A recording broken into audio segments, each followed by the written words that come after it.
ఆమె ఒక ఆధునిక అభివృద్ధి చెందుతున్న దేశానికి నిర్మాత. ఆమె అధికార దాహంతో ఉన్న నిరంకుశ నాయకురాలు. మీరు విన్నది నిజమే. ఈ రెండు పరస్పర విరుద్ధ స్టేట్మెంట్స్ ఒకరి గురించే. ఆమె మద్దతుదారులు ఆకాశానికి ఎత్తేస్తే ప్రత్యర్థులు మాత్రం నేలకు కుదేసి కూల్చేస్తారు. ఆమె ఎవరో కాదు, బంగ్లాదేశ్ మాజీ ప్రధాని షేక్ హసీనా. దశాబ్దాల పాటు ఆ దేశ రాజకీయ చరిత్రను తానై నడిపించిన ఆమెను ఉక్కు మహిళగా పిలుస్తారు. ఇంతవరకు ఓకే. వెన్నులో వణుకు పుట్టించే అసలు విషయం ఏమిటంటే, తన హయాంలో ఏర్పడిన ట్రైబ్యునలే ఇప్పుడు ఆమెకు మరణ శిక్ష విధించింది.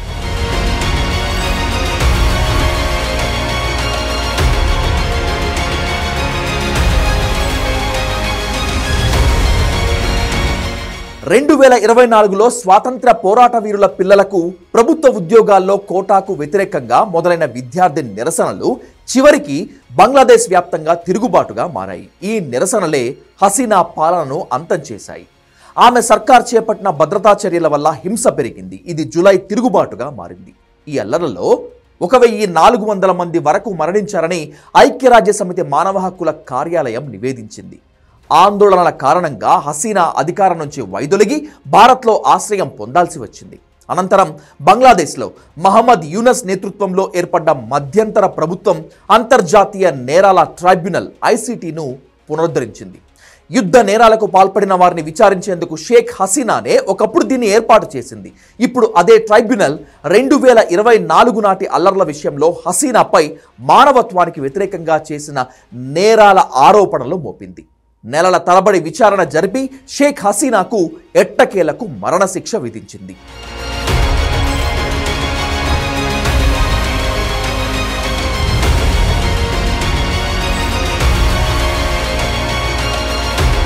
తనకు వ్యతిరేకంగా నిరసన చేస్తున్న వాళ్ళని చంపేయమని షేక్ హసీనా ఆదేశాలు ఇచ్చారని అంతర్జాతీయ నేరాల ట్రైబ్యునల్ విశ్వసించింది.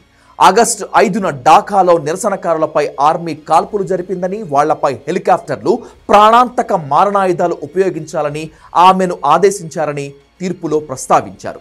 గాయపడిన వాళ్ళకి వైద్యం అందించేందుకు నిరాకరించారన్నారు. ఆమె అధికారం చేజారకుండా చూసుకునేందుకు బల ప్రయోగం చేశారని కోర్టు ప్రకటించడమే కాకుండా, తీర్పు ఇవ్వటంలో ఏదైనా ఆలస్యం అంటూ జరిగితే క్షమించాలని అంతర్జాతీయ నేరాల ట్రైబ్యునల్ కోరటం విశేషం. ఈ కేసులో మాజీ హోంమంత్రి అసదుజ్జమాన్ ఖాన్కు సైతం కోర్టు మరణశిక్ష విధించింది. పోలీస్ మాజీ చీఫ్ చౌదరి అబ్దుల్లా అల్ మామూన్కు 5 ఏళ్ల జైలు శిక్ష విధిస్తూ తీర్పు వెలువరించింది.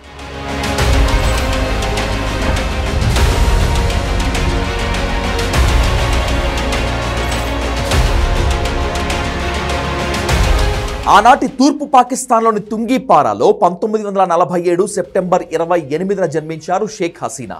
తండ్రి షేక్ ముజిబుర్ రెహమాన్ ఆ దేశ స్వాతంత్ర పోరాటంలో కీలకంగా వ్యవహరించి జాతిపితగా నిలిచిపోయారు. ఢాకా విశ్వవిద్యాలయం నుంచి బెంగాలీ సాహిత్యంలో హసీనా మాస్టర్స్ డిగ్రీ పూర్తి చేశారు. ఆ సమయంలోనే విద్యార్థి రాజకీయాల్లో చురుగ్గా పాల్గొన్నారు. 1968లో అణుశాస్త్రవేత్త ఎంఏ వాజెద్ మియాను వివాహం చేసుకున్నారు. రాజకీయాలకు భిన్నంగా ఆయన విద్యావేత్తగా నిరాడంబర జీవితం గడిపారు. 2009లో భర్త మరణించే వరకు ఆమె తోడుగా ఉన్నారు. వారికి సజీబ్ వాజెద్ జాయ్ అనే కొడుకు, సైమా వాజెద్ పుతుల్ అనే కూతురు ఉన్నారు. 1975 ఆగస్టులో జరిగిన సైనిక తిరుగుబాటు షేక్ హసీనా జీవితాన్ని పూర్తిగా మార్చేసింది. ఆ అల్లర్లలో ఆమె తండ్రి, తల్లి, 3 సోదరులు ఇంకా మరికొంతమంది కుటుంబ సభ్యులు దారుణ హత్యకు గురయ్యారు. ఆ సమయంలో విదేశాల్లో ఉండటం వల్ల షేక్ హసీనా, ఆమె చిన్న చెల్లెలు రెహనా మాత్రమే బతికి బయటపడ్డారు. ఆనాటి భారత ప్రధాని ఇందిరాగాంధీ హసీనాకు ఆశ్రయం ఇచ్చారు. 6 సంవత్సరాల తర్వాత 1981 మేలో బంగ్లాదేశ్కు తిరిగి వచ్చారు హసీనా.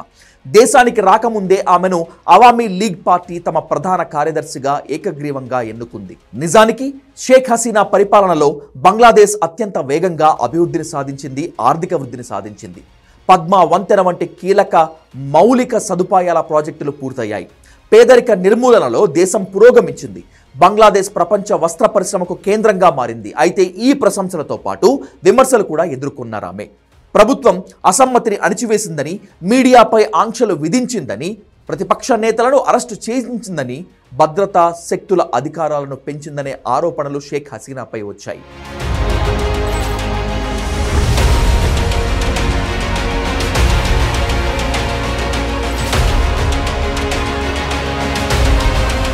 మరణశిక్ష విధిస్తూ బంగ్లా ట్రైబ్యునల్ ఇచ్చిన సంచలన తీర్పుపై స్పందించారు షేక్ హసీనా. తన ఎదుగుదలకు తోడ్పడిన దేశమే ఇప్పుడు తన పతనాన్ని శాసించడాన్ని జీర్ణించుకోలేకపోతున్నారామె. తనను తాను నిరూపించుకోవటానికి కోర్టు అవకాశం ఇవ్వలేదని వాపోయారు.